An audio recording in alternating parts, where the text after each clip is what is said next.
नमस्कार, मौर्य में आपका स्वागत है। मैं हूं विशाल और आप देख रहे हैं हमारी एक खास पेशकश।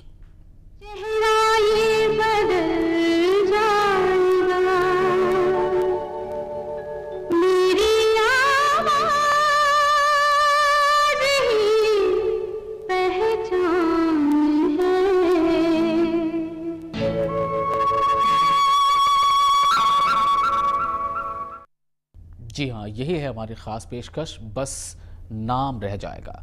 आज हम बात करेंगे उस आवाज़ के बारे में जो एक मुद्दत से इस देश के लोगों की जुबान बनी हुई है। इसके सहारे कई बार देश की राजनीति ने करवट ली तो कितनी ही बार इस आवाज़ ने सच सुनाकर आगे बढ़ते आंदोलन को रोका। जी हाँ, अब तक आप समझ ही गए होंगे कि हम बात कर रहे हैं बीबीसी हिंदी सेवा के बारे में। ये सेवा 1 अप्रैल से बंद होने वाली है। एक रिपोर्ट। बीबीसी हिंदी रोज भारत में सुबह 8 बजे सबसे अहम 30 मिनट, पक्की खबर, पैनी नजर 30 मिनट।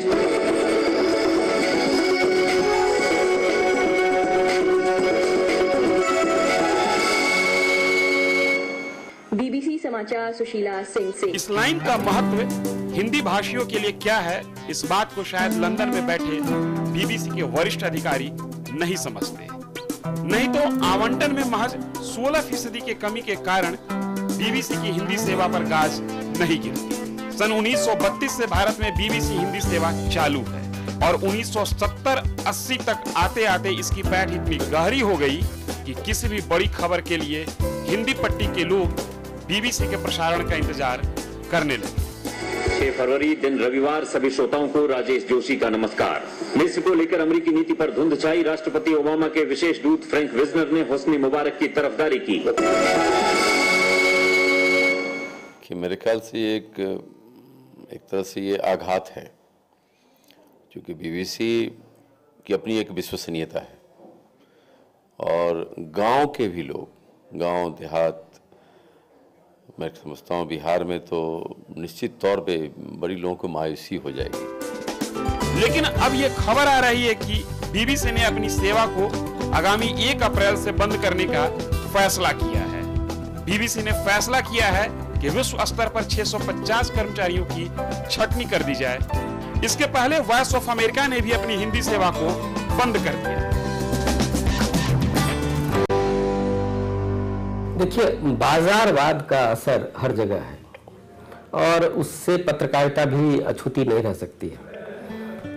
इस देश के अंदर बीबीसी हिंदी सेवा के मायने क्या हैं, इस बात को इसी से समझा जा सकता है कि जब लालू प्रसाद यादव मुख्यमंत्री बनने के बाद पहली बार विदेश यात्रा पर गए तो लौटने के बाद उन्होंने लोगों को गर्व से बताया कि हम इंग्लैंड में बीबीसी के ऑफिस गए थे। आज भी खबरों की प्रामाणिकता के लिए हिंदी भाषी लोग बीबीसी हिंदी न्यूज सुनते हैं। पक्की खबर, पैनी नजर 30 मिनट। ये पंक्ति लोगों के जहन में विश्वास पैदा करती है। शायद इस विश्वास को बीबीसी प्रबंधन नहीं समझ पा रही है। थोड़ा सुकून इस बात का है कि इंटरनेट पर बीबीसी हिंदी सेवा जारी रहेगी। धीरेन्द्र, पटना, मौर्य।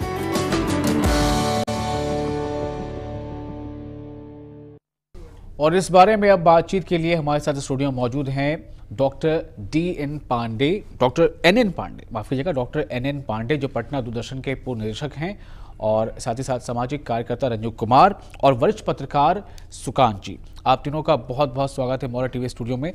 एक अजीब सा ये लम्हा है, एक अजीब सा पल है कि हम मीडिया के ही एक अंग में बैठे हैं यहाँ पर। हम एक पार्ट है मीडिया के, we all are the part of the media, और हम आज एक ऐसी मौजू पे चर्चा के लिए बैठे हैं कि आखिर बीबीसी की सर्विसेज, जिसमें 4, 5, 6 लैंग्वेजेस शामिल हैं, इंडोनेशियाई ज़बान है, किर्गिस्तान है, नेपाली है, स्वाहिली है, ये ज़ुबानों की रेडियो सर्विस बीबीसी की बंद हो रही है। लेकिन सबसे बड़ी बात यह है कि हिंदी सेवा, बीबीसी रेडियो की हिंदी सेवा, वो बंद होने जा रही है 1 अप्रैल से। सबसे पहले मैं आप तीनों से इस खबर पे आपकी छोटी सी प्रतिक्रिया चाहूँगी कि जब पहली बार आपके कानों से ये बात टकराई थी कि बीबीसी रेडियो सेवा हिंदी सर्विस बंद हो रही है, तो सुकांत जी, आपको कैसा लगा था when the first time you heard this? झटका लगा था। क्या मन में क्या बात आई आपके पहली बार? बीबीसी की जो विश्वसनीयता है वह एक आकृष्ट करती है हर हमेशा। और जब से हम लोगों ने होश संभाला अपनी पत्रकारिता के जीवन में, तब से हम लोग बीबीसी पर बहुत अधिक भरोसा करते रहे। जी, एनएन पांडे जी, हम सबसे पहली प्रतिक्रिया ले रहे हैं। जब पहली बार आपके कानों से ये बात आपके कानों में गई कि बीबीसी की हिंदी सेवा, रेडियो हिंदी सेवा बंद होने वाली है, पहली बार क्या लगा आपके मन में, क्या उभरा आपके मन में? पहले तो बहुत विनम्रता के साथ मैं ये दर्शकों को बताना चाहूँगा कि मैं पटना दूरदर्शन का निदेशक कभी नहीं रहा जी। यहाँ एक शैक्षिक प्रौद्योगिकी संस्थान था जी, राज्य शैक्षिक प्रौद्योगिकी संस्थान SIT, state institute of educational technology, उसका मैं निदेशक 4 साल था। मूलतः मैं शिक्षक था पटना विश्वविद्यालय में भौतिकी का। तो शिक्षाविद के तौर पर एक पहचान आपकी ज्यादा है, अवकाश प्राप्त कर चुका हूं और मूलतः नाटकों और फिल्मों में लगा रहा। आज जो हमें यहाँ बुलाया गया और हमसे ये आपने ये बात की कि झटका जैसा कहा आपने सुकांत जी, मैं तो ये दुर्भाग्य मानता हूँ। यानी ऐसा ही दुर्भाग्य जैसे कि आप किसी विद्यालय में बच्चों के खुराक भेज रहे हों और आप कहें कि कल से खुराक नहीं जाएगी। मैं आपको ये बता सकता हूँ कि BBC के जो लिसनर्स थे, जो श्रोता थे भारत में, अंग्रेजी से ज़्यादा हिंदी वर्ग था उनका। देखिए 1940 के 11 मई को BBC की सेवा बिल्कुल शुरू होती है जी। और जुल्फ़िकार साहब थे और बल्ला साहनी साहब, जुल्फ़िकार बुखारी। और बहुत कम लोगों को शायद ये मालूम हो कि अपने पूर्व प्रधानमंत्री श्री I.K. गुजराल भी BBC में थे एक ज़माने में।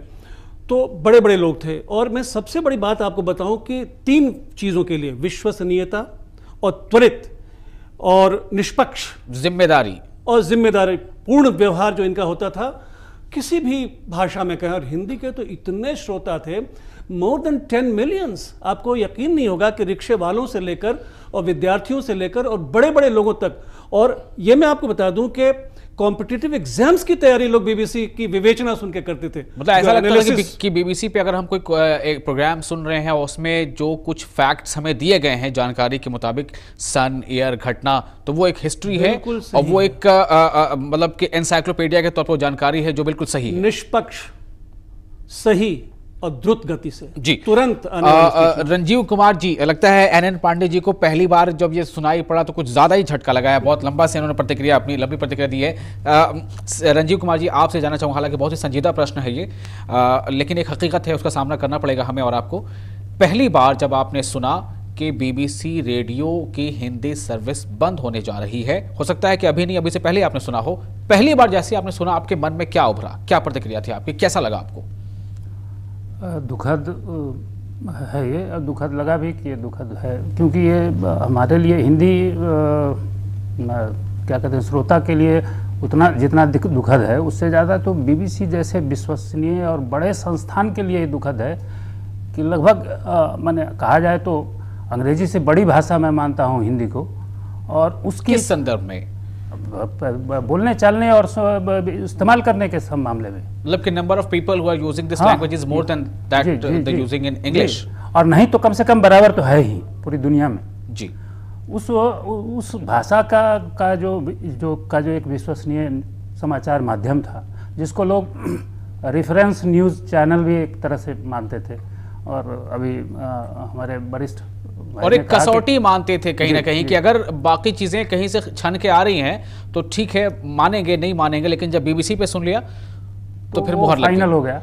और वो ये सिर्फ 16% लागत खर्च कम करने के नाम पर ये बंद करना, ये दरअसल जो दुनिया में परिवर्तन लाए जा रहे हैं कुछ खास कारणों से, और BBC में ये 10 साल से चल रहा है। मार्क टली ने भी इसी के खिलाफ अभियान इस्तीफा दिया था और ये 10 साल से चल रहा है। लेकिन ये जो दबाव बनना चाहिए था हमारे भारत से उस पर, एक समाचार माध्यम पर जो अच्छे खासा श्रोता वर्ग को छोड़कर जी। अब वो बंद कर रहा है। अभी हमने पहली प्रतिक्रिया ली है, लेकिन जज्बात इतने जुड़े हैं BBC रेडियो के हिंदी सर्विस से कि कोई भी कम से कम शब्दों में अपनी प्रतिक्रिया देने के लायक शायद नहीं है, आप भी नहीं होंगे। जाहिर है दुख है, तकलीफ है, लेकिन हम अब इसके और पहलुओं पर चर्चा करेंगे कि आखिर ऐसा क्यों, हिंदी ही क्यों। हालांकि 2-4 और ज़बानें हैं, लेकिन उसमें भी हिंदी क्यों, और क्या कारण हो सकते हैं? क्या जो कारण बताया जा रहा है वही कारण इसके लिए महत्वपूर्ण है इस सेवा को बंद करने के पीछे, या कुछ और कारण है? और दूसरी बात यह कि क्या इससे हमारी हिंदी को कोई नुकसान पहुंचेगा? बहुत सारे सवाल हैं, उनका हम जवाब तलाशेंगे अपने मेहमानों से। फिलहाल वक्त है छोटे से ब्रेक का।